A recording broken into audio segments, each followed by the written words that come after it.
English Vocabulary, Lesson 23, Idioms and Sayings about Books.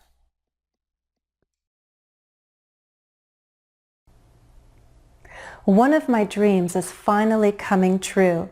In our new house, we have room for a home library.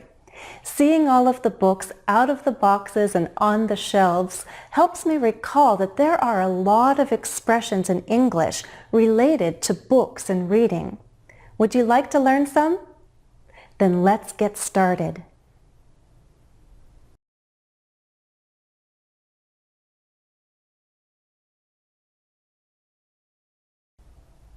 We'll begin with 3 expressions you can use to describe people. The first, bookworm. Am I a bookworm? Obviously, I love to read, so you might call me a bookworm. A bookworm is someone who loves to read. But be careful, because the word bookworm could sound negative. You might be suggesting that the person has few other activities or interests besides reading. All right, second expression, book smart. If someone is book smart, they're well educated. They have a lot of information and knowledge, but that knowledge comes from books, from formal education. So the person knows a lot, but not necessarily a lot about practical things, things about the real world. There's book smart and there's street smart. Which are you? If you're street smart, you have a lot of practical information. You know how to take care of yourself. You can survive. Book smart, street smart. All right, third expression, an open book. Someone can be like an open book. What does that mean? Well, if you're like an open book, you're easy to read, you're easy to understand. It's not necessarily a bad thing unless you're at the negotiation table or playing a game of poker. Because if you're like an open book, then people know what you're thinking and what you're feeling. Parts of your life can be like an open book, meaning nothing there is private or hidden. It's there for everyone to see. All right, so our first 3 expressions, bookworm, book smart, and an open book. Study these examples with me. Kevin was a bit of a bookworm as a boy. He always had a book in his hand. I think some of his best friends from childhood were characters from his favorite stories. Being book smart might make you great at dinner conversation, but it won't help you survive in the real world. Anya doesn't want her love life to be like an open book, so she doesn't post a lot of photos of David and her online.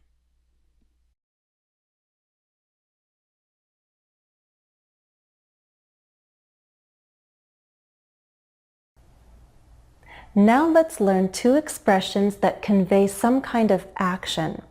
The first, read between the lines. What does it mean if you read between the lines? Well, let's say you have a letter or an email message. There are the words that are written, but somehow you understand some kind of meaning that wasn't clearly stated, but nevertheless, it's there.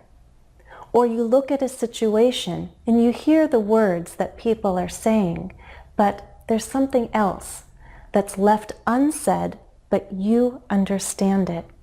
That's reading between the lines. To read between the lines is to discover some kind of meaning or truth that is not clearly written or clearly stated. Are you good at reading between the lines? All right, second expression. What does it mean to hit the books? If you have to hit the books, you have to study.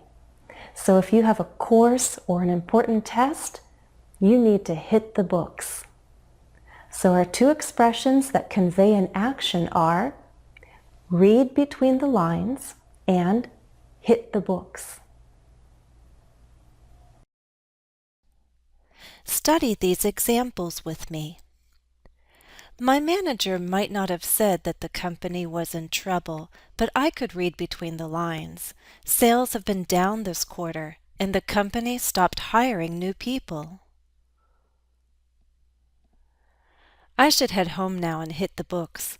I'm falling behind in my literature course, so I'd better work hard and catch up on the reading.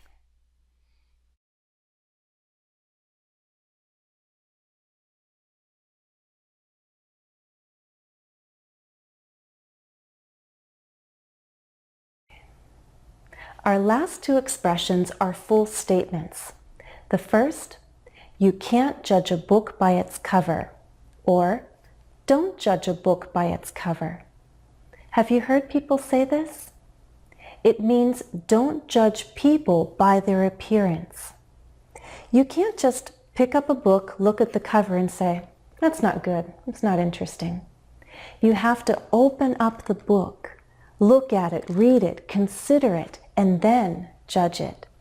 So in other words, don't form an opinion too quickly about someone or something, especially without knowing much about that person or about that thing. And our very last expression, that's one for the books. We say this when someone has done something amazing or surprising, and it's worth remembering this event, this action, this accomplishment. So let's say you have a friend who made record sales, a colleague. Say, wow, that's one for the books. All right, so our two expressions, that's one for the books. You can't judge a book by its cover. Do you think you can remember all the expressions we've learned? Let's try to recall all of the expressions that we've studied in this lesson. I'll say the meaning and you say the expression, okay? Someone who loves to read. Bookworm. Someone who has a lot of information and knowledge, but from books. Book smart. Someone who's very easy to understand. You can read their emotions and their thoughts so clearly, so easily. An open book, right? You discover the meaning or a truth, and it wasn't said or written outright, but you understood it. Do you remember that one? Read between the lines. Okay? Study hard. Hit the books. Okay, two more. Don't judge people by their appearance. You can't judge a book by its cover. And the last one, said of something amazing and memorable. That's one for the books. Let's try an exercise. Complete the statements with the correct answers.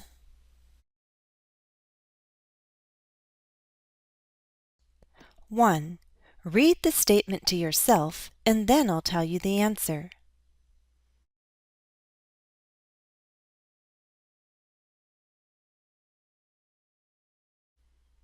Answer. My history test is tomorrow, so tonight I'm going to stay in and hit the books. C. Hit the books means study.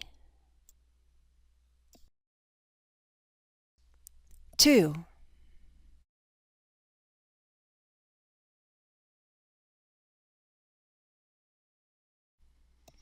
Answer. Goal! What a play by two amazing hockey players. That's one for the books. A. One for the books. It's something amazing and something memorable. 3.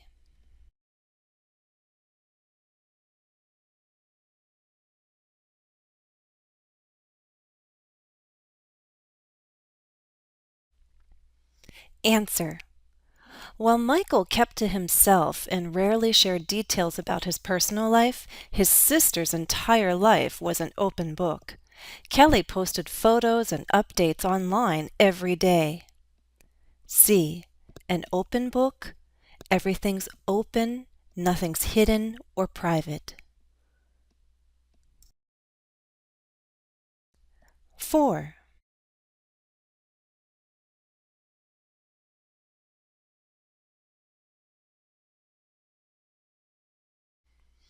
Answer. Rowan and Adam didn't say anything negative, but I could read between the lines. I understood that they saw each other as competition. A. Read between the lines. You understand what's not said directly.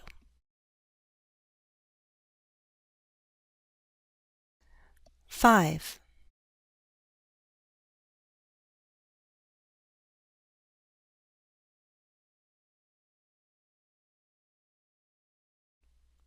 Answer. Catherine is what I'd call book smart. She is well educated, but she doesn't seem to know much about everyday things like cooking or fixing a sink. A.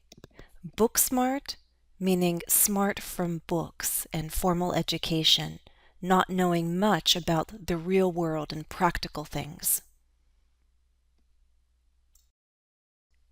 6.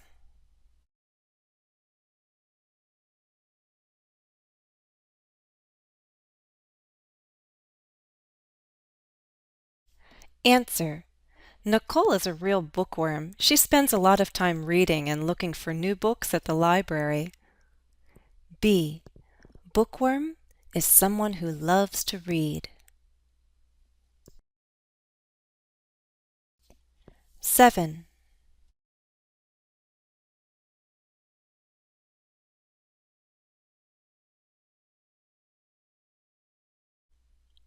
Answer. I first met Paul in English class. He always looked bored, but later I discovered he was just shy about speaking. He's actually very friendly and smart. You can't judge a book by its cover. C. You can't judge a book by its cover. You shouldn't judge by appearances. That's all for this lesson. Thanks for watching. Happy reading and happy studies.